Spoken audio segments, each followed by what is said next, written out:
Ya, alhamdulillah malam ini kita mengadakan pertemuan dan perwakilan-perwakilan dari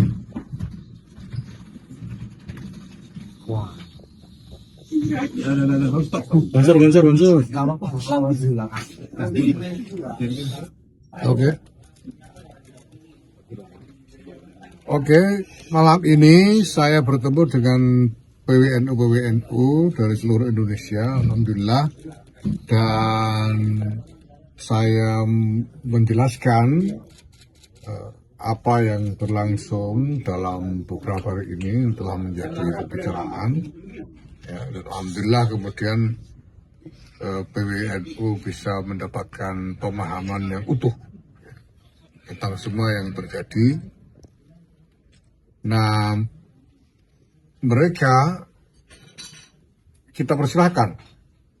saya persilahkan untuk melakukan koordinasi di antara PWBW untuk membuat kesepakatan di antara PWBW menyikapi apa yang sedang berlangsung ini. Ya, jadi mereka akan bekerja sendiri secara independen. Kenapa?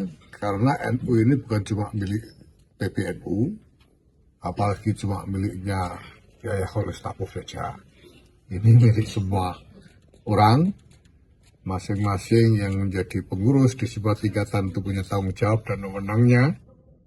Dan karena ini masalah yang berpotensi punya dampak nasional, maka ya mereka juga berhak untuk bertindak, untuk melakukan upaya-upaya dalam rangka mencari maslahat bagi yang pertama. Yang kedua, saya belum menerima secara fisik surat apapun dari Suriah.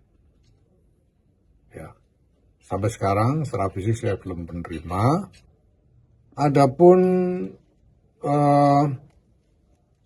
yang disebut sebagai risalah yang beredar di media sosial itu juga tidak memenuhi standar resmi dari dokumen resmi organisasi. Karena kalau dokumen resmi itu tanda tangannya digital sehingga bisa benar-benar dipertanggungjawabkan kapan tanda tangannya, oleh siapa, dan seterusnya itu bisa dipertanggungjawabkan kalau tanda tangan digital. Kalau tanda tangan manual itu bisa saja ya.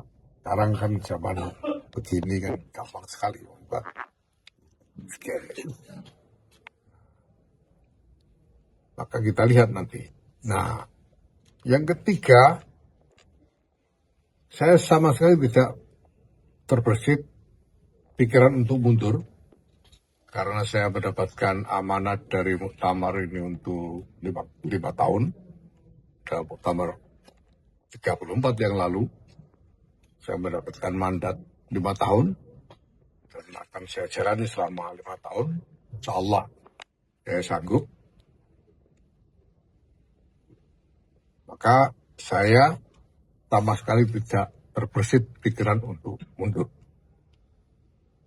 Nah, yang keempat, bahwa kalau dikatakan kemarin itu sebagai keputusan rapat Suriah, rapat harian Suriah yang punya konsekuensi akan memundurkan ketua umum, maka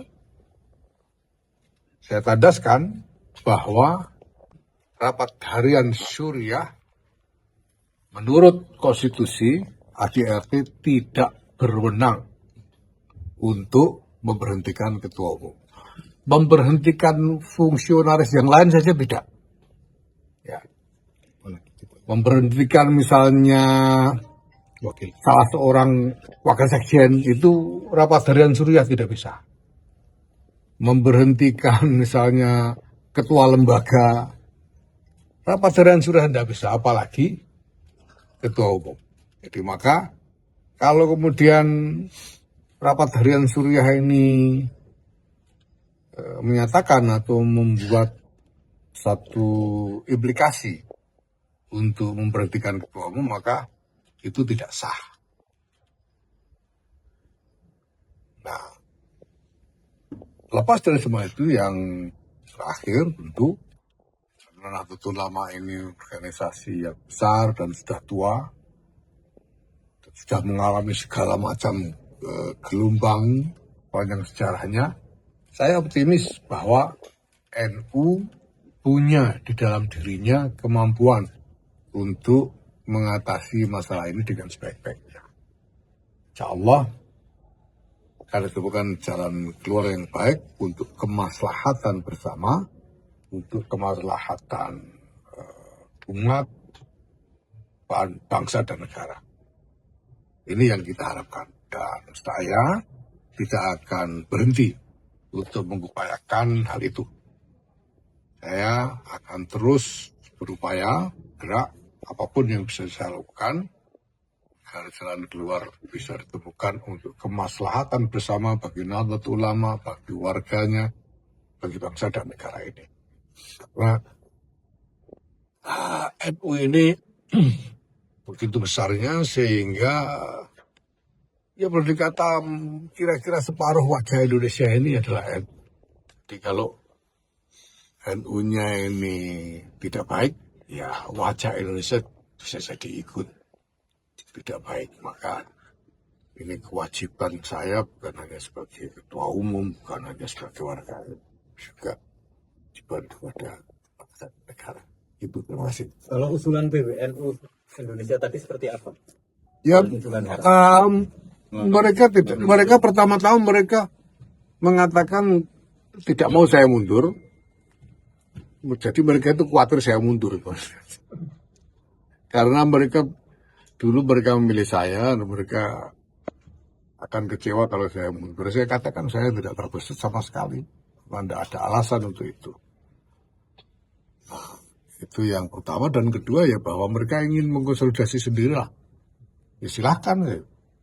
Saya hanya menyampaikan penjelasan-penjelasan supaya pemahaman mereka utuh dan tidak hanya dituntun oleh rumor, apalagi oleh fitnah. Ya. Oke. Untuk yang berada di media sosial bahwa panjenengan terafiliasi dengan Zionis kemudian juga kaitan dengan tambang, pripun? Saya itu tahun 2018 sudah pernah pergi ke Israel. Saya bertemu Netanyahu. Saya bertemu dengan Presiden Israel. Saya bertemu dengan berbagai elemen di sana, di dalam berbagai forum. Ya. Tahun 2018. Tapi tahun 2021, Muktamar, cabang-cabang dan PWNU memilih saya. Mereka sudah tahu, saya sudah pernah ke Israel, sudah ketemu Netanyahu, mereka memilih saya. Kenapa? Karena mereka tahu, dan sampean bisa lihat juga di berbagai unggahan di internet, apa yang saya lakukan di Israel pada waktu, di Yerusalem pada waktu itu. Oh, saya dengan terang-terangan dan tegas di berbagai forum di Yerusalem pada waktu itu, bahkan di depan Netanyahu dalam pertemuan itu, bahwa saya datang ke sini demi Palestina. Itu saya nyatakan di semua kesempatan, dan saya tidak akan pernah berhenti dengan posisi itu, apapun yang terjadi. Ya. Gus, dengan sendiri bagaimana? Apakah sudah ada komunikasi dengan Rais Am atau jajaran Suriah? Ya, dengan jajaran Suriah saya sudah bertemu sejumlah, dan semua yang sudah saya temui menyesali karena mereka tidak mendapatkan informasi yang utuh pada mulanya. Ketika saya beri penjelasan sehingga utuh, mereka menyesal. Dan insya Allah ya, mudah-mudahan dalam waktu dekat bisa diwujudkan pertemuan para kiai-kiai, termasuk para kiai sepuh, ya, supaya ada suara moral yang dapat mendorong ke arah jalan keluar yang maslahat. Baik. Itu ya. Terus itu agenda dengan curiga ada tokoh tertentu nggak yang menggiring ini? Saya bisa mau berprasangka ya. Sebelum ini itu rumor udah tak karu-karuan. Saya sudah dengar rumor macam-macam tuduhan kepada saya begini begitu, saya makan duit 900 miliar, saya macam-macam itu sudah keluar. Tapi saya tidak mau bertindak atas dasar rumor atau prasangka. Itu aja. Kalau jelas baru saya mau ambil sikap. Kalau tidak jelas saya mau saya tidak berani. Apalagi menyatakan Bagaimana hubungan Anda dengan Gus Ipul, Gus, dengan Sekjen? ya sebetulnya baik-baik saja mungkin ya perasaan saya sih, tapi dia mungkin terlalu sibuk tidak pernah menghubungi saya tidak tahu. Terakhir kapan menghubungi Gus? Wah udah lama sekali. Udah oke. Terus agenda pertemuan dengan Yang beredar di media sosial. agenda pertemuan dengan ulama bisa apa sama dengan hari ini? Ya kalau dengan ulama kan lain, ini kan koordinasi dengan PWNU ya. Kalau dengan ulama ya saya mohon nasihat, mohon doa gimana. Kalau beliau bertanya saya jawab. Kalau tidak sudah saya mohon doa saja. Biasanya kalau saya itu kalau ketemu dengan ulama sepuh itu saya tidak pernah ngomong. Biasanya saya hanya minta dinasehati atau doa, itu saja. Saya tidak pernah katakanlah mengadu atau mengeluh, saya tidak pernah dengan ulama sepuh itu. Oke, cukup ya. Terima kasih. Beredar di media sosial itu.